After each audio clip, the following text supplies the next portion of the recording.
Alright, let's start the live stream, everybody. Hi, I'm Spyro Jam86 and welcome to a gameplay analysis video about E3 2018. The very first gameplay video of a demo, so let's go ahead and watch it together and analyze it. So let me go ahead and remove this image. Alright, here we go. So he's gonna get into the game right here, and let's go ahead and dive into it. I'm doing pretty good, Victor. How you doing? Alright. It's been 20 years. Yep, 1998. With a remastered collection of the first 3 games.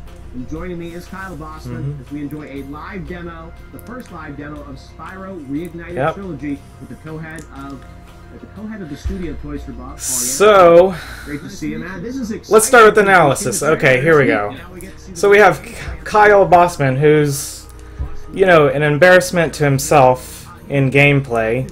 He's it's good that they show a YouTuber doing a video with the developer at E3. I think they should have chose like a more experienced player, like a developer itself, or, you know, choose one of our own YouTubers. You know, my bro out there, Jordan Fringe. They could have chose him because he's out there at E3 right now. So that's what I think. Besides that, besides the miserable gameplay, let's just analyze each and every detail. We saw, like, you know, the grass here and there flame up. And also, this is like a art gallery, and if you notice, I'm going to pause it right here. Let's go ahead and go back a little bit right here. You kind of see Autumn Plains right here. And I was like, oh my god, that's Autumn Plains right there! It's kind of like an Easter egg in this whole gallery. I wish they show every single detail. If you go a little bit back here, let's go and before he goes into this area. So, okay, let's pause it right here. And as you can see in the video, the gameplay footage of the demo, you kind of see like it looks like a flight challenge, similar to Wild Flight. You kind of see like the water in the area down here, and there's a couple other posters on the wall that kind of have an Easter egg or just an arbitrary design. In the original game, they never had this encompassing the whole game, which tells me that they're going to have a lot of Easter eggs in the game, like little hints and tidbits in the art design. Also, I noticed the UI design in the game, it's drastically changed. If you notice on the top bar, there used to be like a gold labeled like gem counter, you know, treasure counter, and dragon counter as well. And when you talk to a dragon, you'll see a new UI pop up saying, oh, you rescued this dragon. So it's pretty nice to see some of the, you know, a lot of visual improvements to the game 20 years later. You can see, like, you know, flaming enemy like a shepherd's dog. You see his fur kind of like, you know, disintegrate. Okay, here's the dragon right here, Nevin.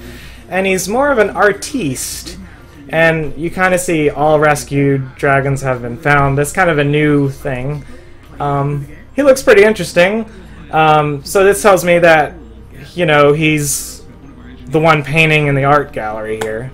So, yeah, it has its own counter. Yep, that is true. Fun fact, they didn't use any level drumming from the remaster. That's true because Insomniac Games lost that footage from, you know, like, say, the original geometry.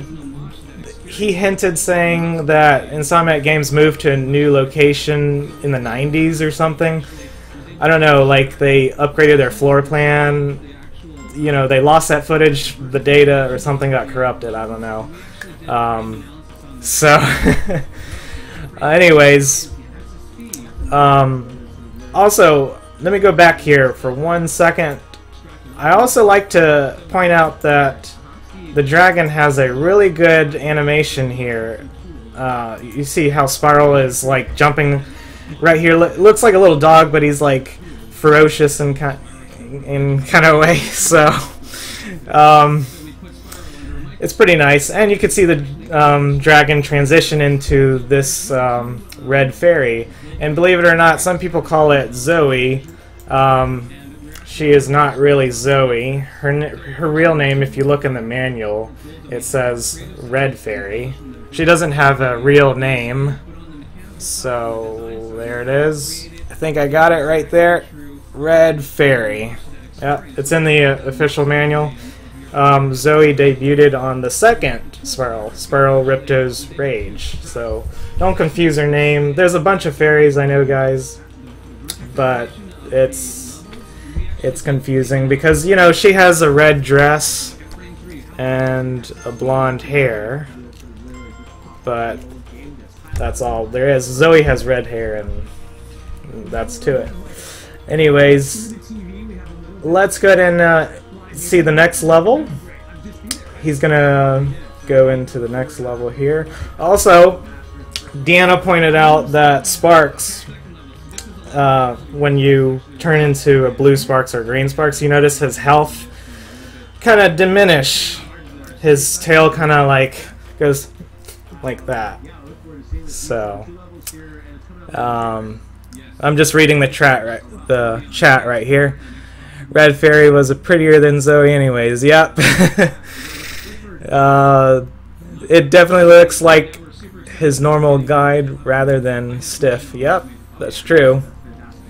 So anyways, they're in treetops right now, and I noticed right off the bat that these tribal members look more of like a gorilla-esque looking type creature, which is pretty cool.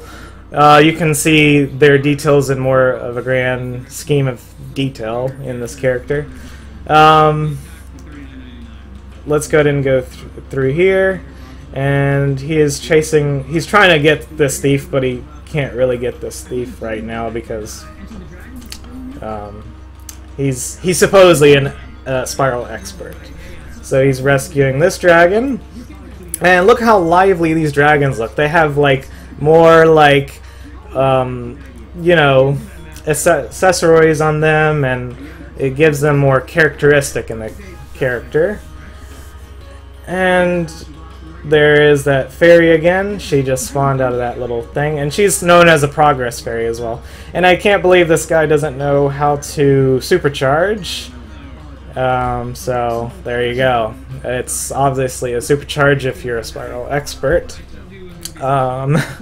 Spyro's glide seems like he has pretty sharp downhill angle, but hopefully the hover in 2 and 3 will help. The dragons remind me of TOS. Yep, that's true. He totally missed that gem case right there, but it's okay. We get to see gameplay footage, and the also nice thing is he died a lot, so we get to see the animation of that too. It's kind of different, but he still has the little stars around him. So at least he throws bananas, this enemy over here. And they're kind of goofy too, if you notice looking at them. They kind of have like this teeth looking like thing, like, you know, they're more animated than just like the PS1 characters. But look what I've let's see. Yep, I'm reading it, Deanna. It definitely looks like his normal glide rather than stiff. Oh yeah, I forgot to mention, if you notice when he glides, he kind of wiggles his body left and right. If you notice, like almost like he's swimming, but he's, you know, gliding in the air. It's pretty cool. Yes, the enemies are very funny, Sandra. Yep, I have to agree with that. So, you know, like I said, if they would have had a more experienced gameplay from this guy, he would have obviously done the supercharge around the whole area. But it's all good. At least we get to see some Spyro footage right here, some new Spyro footage. And I like how they kept the little gemstones that you get to increase an extra life. Alright, and he's gonna fail right up here, so there you go. It's still funny to see him fail. Yep, it is funny. And it's kind of like like if I pause right here, he's kind of like, he embarrassed himself because he said he's a Spyro expert, and the developer said, I thought you're a Spyro expert. But anyways, enough of that. That's pretty much what they showed at E3 so far. It's the first ever gameplay footage of the demo, and expect more, you know, footage from E3 coming later this week. It's not over yet, and not only that, E3 is just a little stepping stone to what we've saw, because we still have a bunch of gameplay footage. We have hundreds and hundreds of hours just to comb through, and you know, we have a whole trilogy, guys. We have, you know, more like Year of the Dragon. Yep, I really want to see, I'm going to pause right here. I want to see more Ripto's Rage and Year of the Dragon. I have a feeling they may show it tonight, because the PlayStation E3 is coming out tonight at 9 o'clock my time, Eastern Standard Time. Let's see, that dude just wanted to play, so he just lied. Yep, that is true. He just wanted to get his name out there and play the game. They should have just picked, you know, the developer to play the game, to be honest. Well, be nice to see some gameplay from general E3 visitors. Hopefully we'll get to see some 100% level clears. Yep, I would like to see some 100% level clears. You know, I want to see what that actually looks like in the game. But yeah, it's still pretty exciting, guys. I love to see everything out here that they're doing. I like to see a clip just by itself, no commentary. Okay, let's go ahead and show the clip over again. And let's go ahead and enjoy this clip together. I'm going to turn that up. So here we go. And Kyle Bossman is here. As we move into the next hour, that's what we're going to do. We're going to talk about a lot of other big games. We've got some live demos on set as well. We're almost done with hour 4 here. But Spyro the Dragon is here, and everyone's favorite little purple dragon has made his fiery debut on the PS1 back in 1998 from Insomniac. And now countless sequels and spin-offs later, he's returning to his roots with a remastered collection of the first 3 games. Yep. And joining me is Kyle Bossman as we enjoy a live demo, the first live demo of Spyro Reignited Just imagine Trilogy, me playing the game. Woo! Co-head of the studio, Toasty Bob, Paul, yeah? If I was at E3, I would definitely This is exciting because we've seen the trailers. This dude. Now we get to see the real gameplay. And Paul, you were kind enough to let Bossman have some fun with Spyro. So, you know, Activision had an incredible year last year remastering Crash Bandicoot. I think everyone was secretly hoping Spyro was next, and you made those hopes a reality when you announced it. So tell us a bit about Toasty Bob, you know, remastering this classic franchise. First of all, why did you guys want to do this? Yeah, that's true. I want to see the level without them talking. Like since, like you said, when Crash came out. I want to see like more it was like a huge opportunity for us, and this year's really like hearing the music and the September, dragons itself. But anyways, let's continue watching together. So we're talking about 3 generations ago. There's a huge opportunity for us to bring some modern sensibilities to this classic gameplay. Yep. This is the golden age of platformers, and it's really lovely. So I can't headbutt the dogs, right? I should not try to headbutt the dogs? Your strategy. You told me you were an expert before. I'll send that to everybody. Just so you can play the game. So one thing I wanted to ask about was remastering this, you know, when BB's winning for Crash. Definitely we'll see B-roll in the future. Change the physics, hopefully. So, you know, there's a lot that has to go in. Yeah, you're right, Victor. It's not just sort of, you know, up-resing it. So tell us about what work did you have to do to sort of, you know, truly remaster this? Because even now, I mean, the visual fidelity, I'm really impressed with sort of the particles and the motion blur and everything. Tell us, you know, did you really build it from the ground up again? We did. Yeah. It's a similar process with Crash. And the first question we asked was, is there source material? Right. And the answer was no. We actually reached out to the Insomniac crew, and they're not a part of this project or anything, but we did talk with them, and it was lost. That data was lost. You see right there, they lost the data from the original. They actually did have some of the original geometry that they saved for Crash, but you guys really, you just Did off-site, basically? Of like playing through the game? We had, a lot of it was by eye, but we also built a lot of custom tools that we called Spyroscope. One of our engineers, Steve at Toys for Bob, built this. And so we put Spyro under a microscope, and we were actually able to extract a lot of the metrics. So there's really two goals that we have. On the creative side is he didn't know how to supercharge. In a really new way, but on the mechanical side, on the design side, we want to recreate it to be exactly true. That might be true, Victor. Ted Price has the data. Maybe it was a cover-up that they didn't want to send the data. Actually was able to extract like, placements, the scale, like the an actual, excuse for them? the vertex information of the levels, and we actually did frame analysis on the jump itself as well. So like at frame 3, how high is he? What's his speed? That's amazing. You have to do that sort of literally just off the old game disc. Kyle, how does it play? Good. Yeah. We have a little bit of like through the TV, we have a little bit of like live YouTube lag, but we're doing great. I've just beat it, right? Okay, there you did it. So even with your so live YouTube lag. Okay. We're doing the second level now, though. Okay. Second level. So this is a lot more challenging. Tree Tops is actually really notorious. I think Sturdy had a hand in making this one a little bit difficult to chain all of the... Mark Sturdy special? Okay. Yeah, I look forward to seeing this. You're showing 2 levels here, and it's coming out later this year, right? Yes, September 21st. Oh, wow. It's going to be on PS4 and Xbox It's a day One. before my birthday. September 22nd is my birthday. We got to get the Switch version, not yet? Not talking about anything else right now. We're super excited about getting him. I guess there may be a Switch version. Oh yeah, no, that's it. That's fantastic. On both platforms, right off the bat. And I have to say, like the fire and those effects, it's just, I remember it from the 90s. It's amazing what you guys have done remastering it. And it's all the games, all the levels, right? With the remaster. Yes. There's a lot. Spyroscope went through it all. It went through it all. There were 400 characters, over 100 levels. It's a big pack for $39.99. I was gonna say, lots of content. It is a lot of content, guys. Even with a little bit of lag. Just imagine, back in the 90s, each game was like $30 each. So, like, if you got, like, all the games, all the 3 games, it would have been, like, $90 if you purchased every game. How old were you in 1998? I can't do that math right now. Just do minus 20, it's easy. 13, yeah. Perfect age to start playing Spyro, right? Exactly. If only Mr. and Mrs. Boston let you.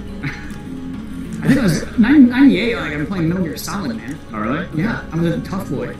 Okay, stay focused on Spyro here. Yeah, it looks like he's on the right analog control. Okay, so I should not have done that. Oh, one thing I should point out, the Supercharge is pretty cool looking. They have like little animation trails going around there. They do. Okay, And and the sound effect sounds a lot more heavier too on the Supercharge. Just a little early. Here we go. And then you jump. Come on, Spyro. There you go, baby. Oh, yeah, Boston. He missed the treasure, so... Well, tell me, Toys for Bob, why did you guys decide to pick this one on? We have a long history with Spyro. I hope you can change the camera setting too. Maybe they have passive mode and active mode. We haven't seen that yet. We took this one, so that's pretty cool to note about. Spyro was obviously a huge inspiration for the Skylander series. I like how really great for us to return full they're all silly looking, like ready to get at you. Fresh experience. The enemies look cool, man. I mean, look at these guys. No, I love that it's cartoony and fun and it's super expressive. Maybe. I think it's like the level animation is there's a lot of personality to it. Which again, like back in the old days, you didn't have that fidelity to be able to do some of that stuff that you guys are doing right now. So it's. These are the types of games that we love to make at Toys for Bob. Games that don't take themselves too seriously, and like I said, like back in the 90s, that was a golden age of platformers. So it's great to get that kind of resurgence. No, Spyro, no! Oh, too much. What was my boost? Gotta pull back on it. You're going crazy, box. And that's great. And this will be, is it playable over at E3 as well? It is. Yep. These 2 levels, Toasty and Tree Tops, are going to be available down on the show floor. Okay, Toasty and Tree Tops. No, Spyro. And Boston got the first play. I don't know if we're going to finish this is the first time everybody's ever seen video of it. It's just me like goofing off. I know. This is the reason we don't let YouTubers play games. Or at least pre-release. He's setting an embarrassment against YouTubers. Yeah, put the countdown clock. See how you do here. We'll have to see that they definitely have more experienced YouTubers out there. You can't have somebody that lies and say that you're expert Spyro. You can't do that. It's just embarrassing himself out there. Here we go. Here's the moment. All right, you got it. Go, Kyle. Come on, Boston. So close yet so far. Even if you had made it, that particular jump, you need to chain about 3 different ones to actually find that. So I'm not going to tell you how to do that, but maybe next time. You're going to need a little bit more practice. He definitely needs a lot of practice, guys. This is fun. Alright, we have just reached the... Anyways, we reached the end of the video, and I'd like to talk about some last-minute tidbits here. Well, overall, the gameplay demo was really good. It's just the boss man made it look a little bit too, you know, shady.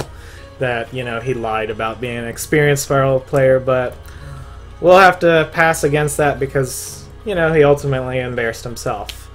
But anyways, there's a lot of new stuff to look at, and I can't wait to be a part of this journey with you guys. So I'll see you later, guys, and have a very good day.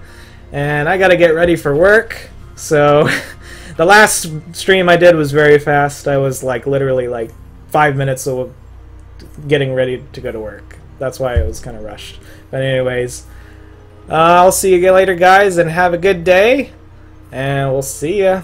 Bye.